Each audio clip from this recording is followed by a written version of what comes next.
नमस्कार, मेरा नाम है अमिताभ और दृष्टि आईएएस की इस नई वीडियो में स्वागत है आपका। जब एक छोटे शहर से कोई परीक्षार्थी परीक्षा के लिए बड़े शहरों में तैयारी करने जाता है, तो सिर्फ उसका शरीर नहीं जाता है बल्कि उसके साथ एक सपना भी यात्रा करता है। लेकिन अचानक खबर आती है कि अपरिहार्य कारणों से परीक्षा स्थगित कर दी गई। ऐसे में न सिर्फ उस परीक्षार्थी का सपना टूटता है, बल्कि तैयारी के लिहाज से उसका तैयार मनोबल भी टूट जाता है।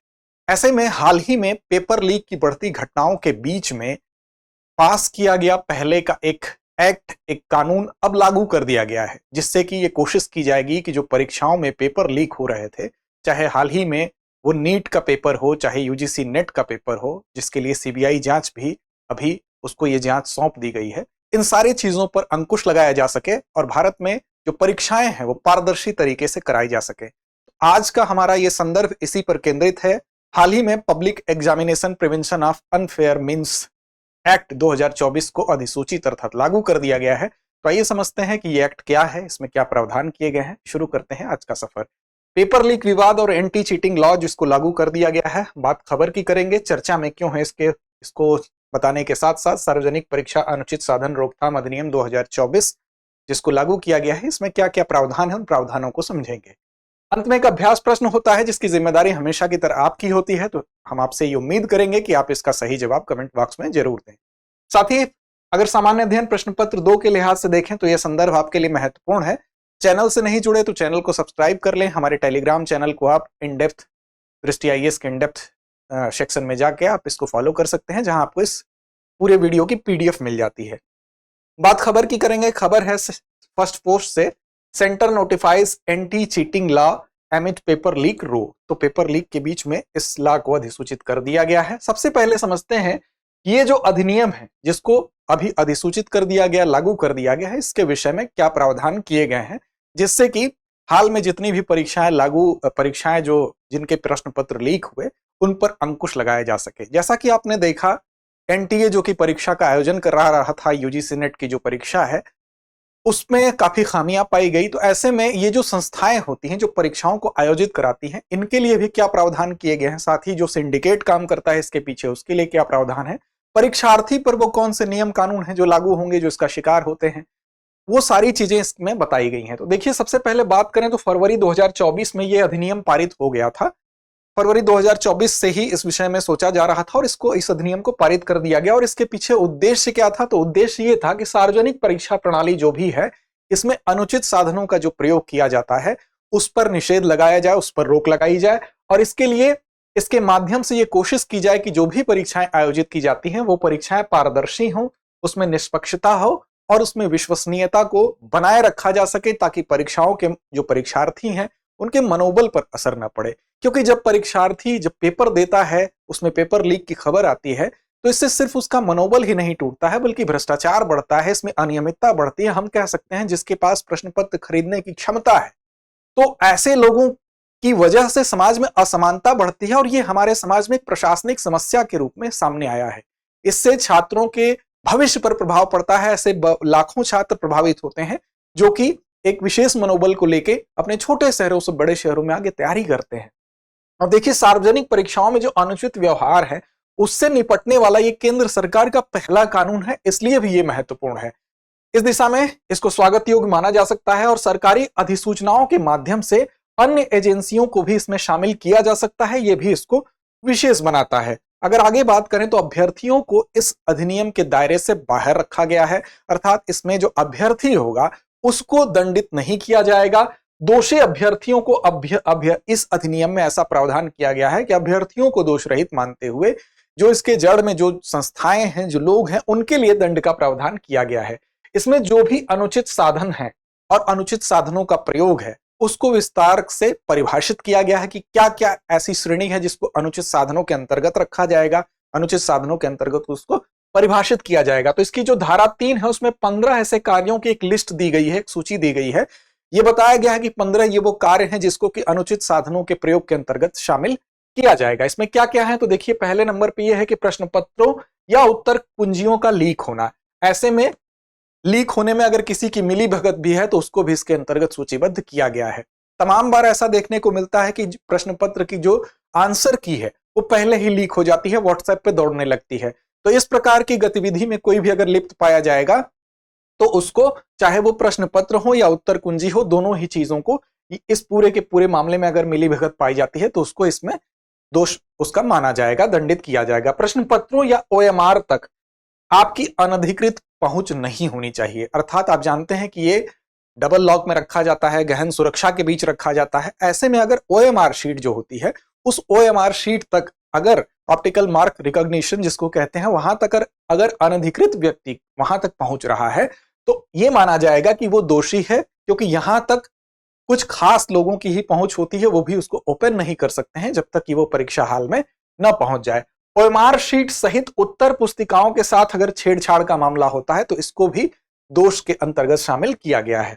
परीक्षा के दौरान अनधिकृत व्यक्तियों द्वारा समाधान उपलब्ध कराना, कई बार ऐसा होता है कि परीक्षार्थी की जगह कोई और बैठ जाता है, या कुछ ऐसी सहायक हम कह सकते हैं उसको, तकनीकी के माध्यम से कोई परीक्षार्थी अगर परीक्षा दे रहा है तो तकनीकी के माध्यम से भी अगर उसको कोई मदद कर रहा है तो वो भी इसमें दोषी माना जाएगा, उसको भी अनुचित साधनों के प्रयोग के अंतर्गत सम्मिलित किया जाएगा। अभ्यर्थियों के किसी भी प्रकार की, वो प्रत्यक्ष रूप से हो या अप्रत्यक्ष रूप से हो, अगर कोई सहायता करता है तो उसको भी इसके अंतर्गत शामिल किया गया है। साथ ही अगर शॉर्टलिस्टिंग होती है, अभ्यर्थियों की शॉर्टलिस्टिंग होती है, चाहे वो एडमिट कार्ड जारी करने में हो या रैंकिंग डिसाइड करने में हो, कई बार परीक्षा होने के बाद जब रैंकिंग डिसाइड होती है उसमें भी कुछ गैर कानूनी ढंग से कुछ लोगों को ऊपर जो स्थान दिया जाता है उसको भी इसमें दोष के अंतर्गत, अनुचित साधन के उपयोग के अंतर्गत शामिल माना जाएगा। इसको दस्तावेज के साथ छेड़छाड़ माना जाएगा। कंप्यूटर सिस्टम या नेटवर्क के साथ किसी भी प्रकार की आप छेड़छाड़ करते हैं तो भी इसमें शामिल होंगे। फर्जी वेबसाइट, आपने कई बार देखा कि कुछ परीक्षाओं के फर्जी वेबसाइट बनाकर विज्ञापन निकाले जाते हैं। इतना ही नहीं होता है, विज्ञापन निकलने के साथ साथ उसमें आवेदन लिया जाता है और फर्जी परीक्षाएं तक आयोजित करा दी जाती हैं। कई बार ऐसा देखने को मिला, बहुत सारी ऐसी परीक्षाएं कराई गई जिसमें नियुक्ति पत्र भी दिए गए, जब लोग ट्रेनिंग करने गए तो पता चला कि ये तो पूरा का पूरा मामला वो किसी जालसाजी का शिकार हो चुके हैं। ऐसी दशा में जो धोखाधड़ी है या आर्थिक लाभ के लिए फर्जी परीक्षा आयोजित करना और फर्जी प्रवेश पत्र या ऑफर लेटर जारी करना, इन सबको इस अपराध के अंतर्गत शामिल किया गया है। उन 15 जो सूची दी गई है उसके अंतर्गत इसको गैर कानूनी माना जाएगा। अब इसमें क्या है प्रावधान, तो देखिए 6 अध्याय हैं इसमें और इसमें 19 धाराएं हैं इस अधिनियम में। उन 19 धाराओं के अंतर्गत सबसे पहले तो अनुचित साधनों की जो परिभाषा है उसको विस्तृत रूप से स्पष्ट किया गया कि क्या क्या अनुचित साधन माने जाएंगे, जिसके आधार पर उनके ऊपर आरोप तय होंगे कि वो इस अपराध की श्रेणी के अंतर्गत आते हैं कि नहीं। उसमें चाहे प्रश्न पत्र लीक हो, अभ्यर्थियों को सहायता हो, सुरक्षा उल्लंघन हो, कंप्यूटर प्रणालियों से छेड़छाड़ हो, जैसा कि मैंने आपको 15 की सूची अभी बताई, इनको व्यापक तरीके से परिभाषित किया गया है। अब अगला इसमें क्या है, तो अगला है इनके लिए दंड का प्रावधान। दंड के प्रावधान के अंतर्गत विभिन्न धाराओं में अलग अलग लोगों के लिए दंडित करने की विधि दी गई है। जैसे धारा 10(1) की अगर बात करें तो इसमें अपराध करने वाला जो व्यक्ति है, अगर वो अपराध कर रहा है तो उसको 3 से 5 साल की सजा और 10 लाख रुपए तक उसको जुर्माना उसके ऊपर किया जाएगा। साथ ही धारा 10(2) कहती है कि सेवा प्रदाता, जो सर्विस प्रोवाइडर है, जो सर्विस देने वाली संस्था है, जैसे अभी हाल के मामले में यूजीसी नेट मामले में एनटीए क्या थी, एनटीए सर्विस प्रोवाइडर थी, वो एग्जाम करा रही थी। तो सार्वजनिक परीक्षा आयोजित करने पर ये जो परीक्षा करा रहा है, इस प्रकार की जो सेवा प्रदाता कंपनियां हैं, उस पर 4 साल की एक तो रोक लगाई जाएगी पहले। दूसरा यह होगा कि 1 करोड़ रुपए तक का उस पर जुर्माना हो सकता है और ये लागत और ज्यादा हो सकती है। परीक्षा की जितनी अनुमानित लागत है उसको उसके ऊपर जुर्माने के रूप में अधिरोपित किया जा सकता है। तो ये एक प्रोविजन किया गया। साथ ही धारा 10(3) क्या कहती है, ये कहती है कि जितने भी जो उच्च अधिकारी हैं, चाहे वो निदेशक हो, डायरेक्टर हो, वरिष्ठ प्रबंधक हो, सीनियर मैनेजर हो, या सेवा प्रदाता जो कंपनी है उसके जो प्रभारी व्यक्ति हैं, इन लोगों को भी 3 से लेकर 10 साल की कैद हो सकती है, 1 करोड़ रुपए तक का जुर्माना हो सकता है अगर इसमें संलिप्तता पाई जाती है। तो ये काफी कठोर जो है दंड का प्रावधान इसमें किया गया है।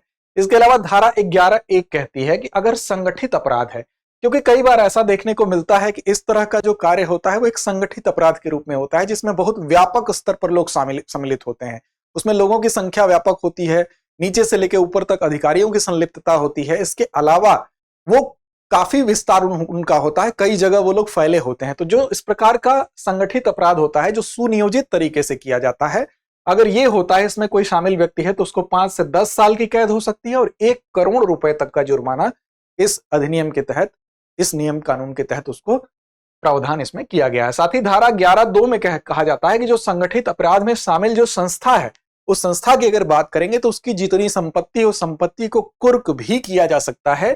तो उसकी कुर्की और जब्ती के साथ साथ जो परीक्षा की आनुपातिक लागत जितनी भी है, उस सारी लागत को इनसे वसूली की जाएगी, उसकी संपत्ति को कुर्क करके, उसकी संपत्ति को जब्त करके।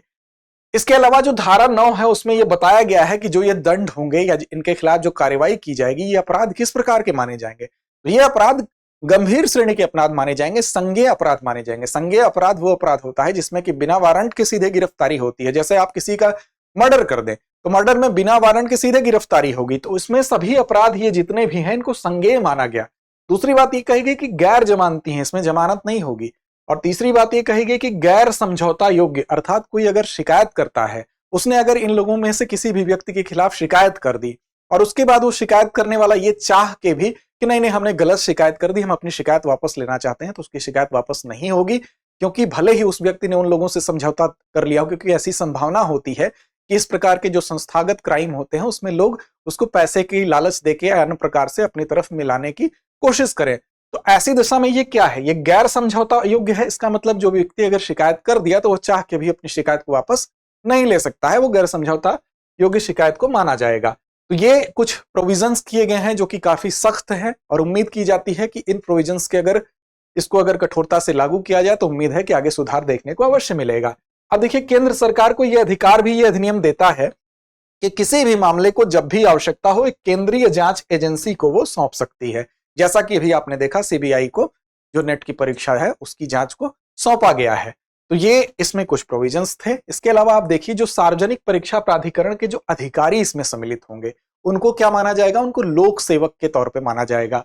और लोक सेवक के रूप में अगर इनको नामित किया जाएगा तो लोक सेवक अगर कोई कार्य करता है तो उसके ऊपर एक लोक सेवक की हैसियत से कार्यवाही होती है, दंडित किया जाता है। तो इस लिहाज से इस सार्वजनिक परीक्षा प्राधिकरण में जो भी अधिकारी होंगे उनको लोक सेवक की तरह ही ट्रीट करते हुए उनके लिए दंड भी, उचित प्रशासनिक कार्यवाही भी उसी प्रकार से की जा सकेगी। तो ये इसके कुछ प्रावधान थे।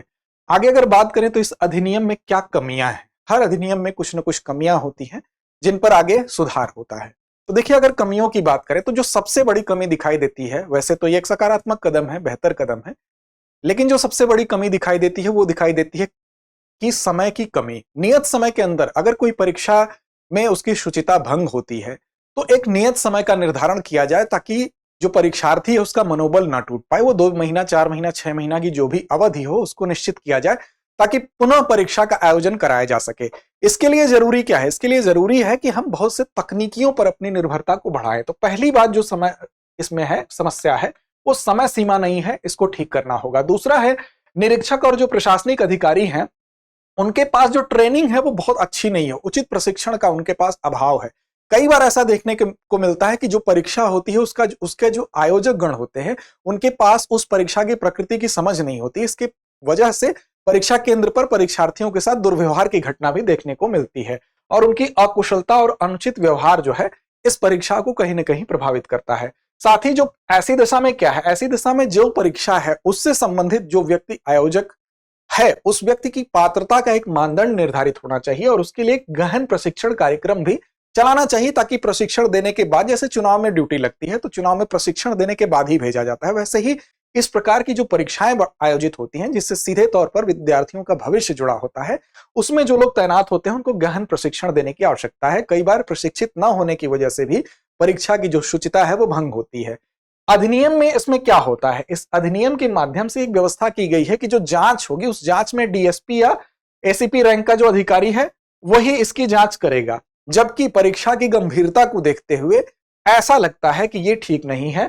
जो परीक्षार्थी हैं उन पर पड़ने वाले प्रभाव के अनुसार ऐसी उम्मीद की जाती है कि एक विशेष जांच दल या एक विशेष जांच विनिमय प्राधिकरण के द्वारा उसकी स्थापना करनी चाहिए कि जो इस जांच को कर सके। तो ये इस अधिनियम की कुछ खामियां हैं। अब ऐसे में इस अधिनियम में क्या सुधार होना चाहिए, आगे की राह क्या हो सकती है। तो देखिए, एक तो खास बात यह है कि हमें तकनीक पर अपनी निर्भरता बढ़ानी पड़ेगी, तभी हम समय की भी बचत कर पाएंगे।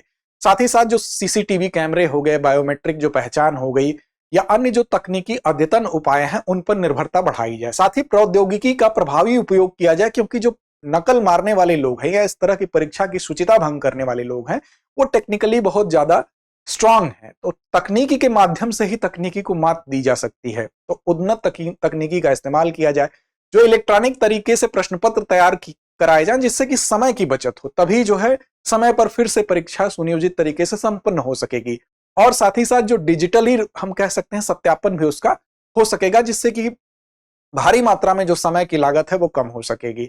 इसके अलावा हम कह सकते हैं कि इस प्रकार से संबंधित जितने भी मामले हैं उनके लिए जो न्यायालय है उसमें एक विशेष न्यायालय की हम कह सकते हैं कि एक विशेष न्यायालय की व्यवस्था ही की जाए, जिससे कि त्वरित न्याय दिया जा सके। क्योंकि इस प्रकार की जितनी भी परीक्षाएं हैं उसमें विलंब एक बहुत बड़ा कारक है जिससे निपटना अनिवार्य है।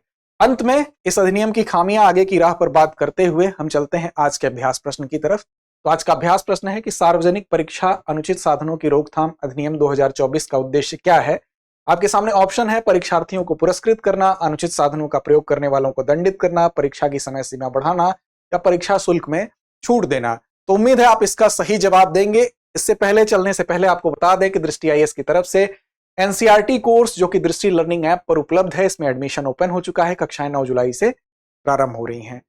तो उम्मीद है आप इसका सही और सटीक जवाब जरूर देंगे। लड़ते रहें, अपने लक्ष्य की ओर बढ़ते रहें।